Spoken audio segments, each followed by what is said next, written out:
Bienvenue. Aujourd'hui, on s'immerge dans une histoire assez folle. Une histoire vraie qui, franchement, dépasse la fiction. On parle d'un homme parti du Maroc comme esclave au début du XVIe siècle et qui devient un des tout premiers à traverser une énorme partie de l'Amérique du Nord. Une aventure de presque 8 ans, pleine de péripéties incroyables. C'est ça, une trajectoire, oui, presque inimaginable. On va se concentrer sur lui, Estevanico, originaire d'Azmour. Son histoire, on la connaît surtout grâce au récit de ses compagnons, les Espagnols qui ont survécu avec lui. D'accord. Donc l'idée, c'est d'explorer ensemble ce destin hors du commun. Qui était vraiment cet Estevanico? Comment il a survécu à cette expédition désastreuse? Et puis, comment il est devenu cette figure quasi légendaire? Alors, par quoi on commence? Les origines, Azmour. Oui, Azmour, sur la côte atlantique marocaine, dans la plaine des Bukala. C'était une région, bon, importante historiquement, mais au début du XVIe, le contexte est assez tendu. Ah oui, c'est l'époque où les Portugais s'intéressent de très près à cette côte, c'est ça? Tout à fait. Et Azmour est prise par les Portugais en 1513. D'ailleurs, petite anecdote, Ah? Magellan, le futur navigateur, Fernand de Magellan, participe à cette bataille. Il est jeune officier, il est blessé au genou. Incroyable. Le même Magellan. Oui, et cette blessure, ironiquement, jouera un rôle bien plus tard dans sa mort aux Philippines. Ça l'aurait empêché de fuir. C'est fou ces échos dans l'histoire. Bon, revenons à Estevanico. D'Azmour a sévi comme esclave, vers 1522. Comment ça arrive? Ben, il faut voir le contexte de l'époque. La traite en Méditerranée, sur l'Atlantique. Depuis le XVe siècle, Portugais, Espagnols, ils font des razzias sur les côtes du Maghreb. Ils capturent des gens Et il les vend d'où? sur les marchés d'esclaves. Lisbonne, Valence, Séville, ça touchait beaucoup de Maghrébins, pas seulement les subsahariens. On parle de dizaines de milliers de Marocains réduits en esclavage dans la péninsule ibérique à ce moment-là. Donc il a pu être capturé comme ça? Ouais. Peut-être à cause des famines, on sait. Les sources sont pas précises là-dessus. Ce qui est sûr, c'est qu'on essaie d'effacer son identité. C'est le but de l'esclavage, hein. On le connaît comme Estevanico, Petit Étienne, sûrement un nom baptême forcé, son vrai nom marocain, perdu. Le nom Mustapha qu'on voit parfois, c'est une invention récente du roman, D'accord. Et les Espagnols, ils le décrivent comment? de façon assez vague. Négro, donc noir, moro, mort, parfois arabe, ça montre bien leur difficulté à le classer, quoi. Cet autre si proche, mais si différent. Un homme dont on efface le passé, réduit à être la propriété de quelqu'un. Un certain Nombrez d'Orantes de Carranza. Oui, un hidalgo, un petit noble andalou.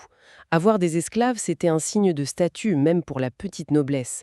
Et comme beaucoup à l'époque, Dorrance y rêve de quoi? De fortune et de gloire aux Amériques. L'appel du Nouveau Monde. La conquête, l'or, l'évangélisation aussi, tout ça mélangé? Exactement. Et c'est comme ça qu'Estevanico se retrouve à traverser l'Atlantique, avec son maître, Dorrance. Ils rejoignent l'expédition de Panfilo de Narvaez, direction la Floride. Départ vers 1527-1528 depuis Saint-Domingue. Narvaez, j'ai déjà entendu ce nom, il avait eu des démêlés avec Cortés au Mexique, non? Et ça s'était mal fini pour lui. Précisément. Il a échoué contre Cortés. Alors il obtient du roi Charles Quint l'autorisation de conquérir la Floride, une terre pleine de mythes à l'époque, fontaine de jouvence, richesses fabuleuses. Et dans cette expédition, il y a aussi Alvar Núñez Cabeza de Vaca, trésorier, officier important. C'est surtout son récit qui va nous raconter tout ça. Ok. Donc ils partent avec de grands espoirs, j'imagine. Mais l'arrivée en Floride, ça se passe comment? C'est, comment dire, un désastre. Oui, un euphémisme. C'est un cauchemar dès le début. Avant même d'accoster, paf, des ouragans. Ils finissent par débarquer dans des marais hostiles, genre Everglades. Le climat, l'humidité, les moustiques, la malaria, la dysenterie, l'eau imbuvable, ça commence très mal. Et avec les populations locales? Hmm, Le contact. pas mieux. Narvaez est incapable de créer des liens pacifiques. Il trouve un peu d'or, ça l'excite, du coup il devient brutal. Violence, capture de chef, torture, il se met tout le monde à dos. Surtout les Appalaches, des guerriers redoutables. Même Cabeza de Vacas semble critiquer ça, entre les lignes. Non seulement c'est cruel, mais c'est une erreur stratégique terrible. Et il en commet une autre, encore plus grave. Ah oui, la décision fatale. Ils décident de s'enfoncer dans les terres avec une partie des hommes. Et ils se séparent des navires. Il coupe le lien avec la mer. Exactement. Plus de ravitaillement possible, plus de retraite facile. Une erreur de base. Et là, c'est la marche vers l'intérieur. L'enfer, j'imagine. La débâcle totale. Harcelés non-stop par les archers appalaches, très forts dans les marais. L'avantage espagnol, chevaux, quelques arquebuses, il sert plus à rien. La faim devient terrible. Ils mangent leurs chevaux. L'expédition, qui était très diverse, espagnol, portugais, grec, africain, comme Estevanico, indien de Cuba, elle se délite complètement. Et le détail qui frappe dans les récits, c'est la perte de tout, jusqu'aux vêtements. Ils finissent nus. La nudité. Symbole de la perte totale de leur identité européenne, de leur statut. C'est puissant comme image. Comment certains arrivent à s'en sortir quand même? Épuisés, affamés, décimés, les survivants arrivent à regagner la côte. Mais les navires, ils sont plus là. Introuvables. Alors, dans un effort désespéré, ils bricolent des radeaux, avec ce qu'ils trouvent, pour tenter de longer la côte du golfe du Mexique vers l'ouest, vers le Mexique espagnol. Une navigation de fortune. Encore plus dangereux, non? Chaotique, oui. Les tempêtes dispersent les radeaux. Beaucoup se noient. Narvaez lui-même disparaît en mer, après avoir perdu toute crédibilité, semble-t-il. Ils sont attaqués par les Indiens depuis la rive, et puis l'horreur absolue. Quoi encore? Certains groupes d'Espagnols affamés en viennent au cannibalisme sur leurs propres compagnons morts. Et ça, paradoxalement, ça choque énormément les tribus amérindiennes qui découvrent ça. Ça mène même au massacre d'autres survivants. Terrible. Ça renverse complètement l'image des sauvages cannibales que les Européens projetaient sur eux. Ils sont capturés aussitôt par des tribus locales. Parmi eux, il y a nos 4 futurs héros. Cabeza de Vaca, Dorrance, un autre noble, Castillo Maldonado, et Estevanico. Et là, c'est une nouvelle épreuve qui commence. La captivité. Oui, et ça va durer longtemps, environ 5 ans. Esclaves chez différentes tribus. Ils vivent dans des conditions très dures. Ils font les corvées, cherchent à manger, du bois, toujours nus, souvent affamés, partageant le sort de ces groupes nomades ou semi-nomades. Leur ancien statut, conquistador, maître, tout ça c'est fini. Envolé. C'est une immersion totale, forcée. Une acculturation pour survivre, apprendre les langues, les coutumes. Et c'est là, pendant cette période, et surtout après, qu'ils réussissent à s'échapper tous les 4 ensemble. Ah, l'évasion. Oui, c'est là que la dynamique change. Et c'est là qu'Estevanico va vraiment se révéler, montrer des compétences hors normes. Ah, voilà le tournant. Comment ça se passe? Il était juste l'esclave de Dorante au départ? Les récits espagnols, même s'ils sont centrés sur eux-mêmes, laissent voir son rôle crucial. Il a une facilité incroyable pour communiquer, avec toutes les tribus différentes qu'il croise dans leur longue marche vers l'ouest. Il apprend plusieurs langues amérindiennes. Il utilise super bien la langue des signes qui était courante entre les groupes. Il devient le négociateur principal, l'intermédiaire, celui sans qui, peut-être, rien n'est possible. D'esclave à diplomate intertribal en quelque sorte. C'est déjà énorme comme changement. Mais ça va plus loin, bien plus loin. Le groupe des 4, ils acquièrent une réputation de guérisseurs, de chamans avec des pouvoirs. On vient les voir pour soigner les malades. Et leur succès, qu'ils soient réels ou perçus comme tels, leur donne un prestige immense. Cabeza de Vaca parle même d'une sorte de résurrection. Bon, c'est peut-être une façon de raconter des pratiques chamaniques sans avoir d'ennui avec l'Inquisition après, hein. Guérisseurs. Mais comment? Ils avaient des connaissances médicales? C'était leur charisme?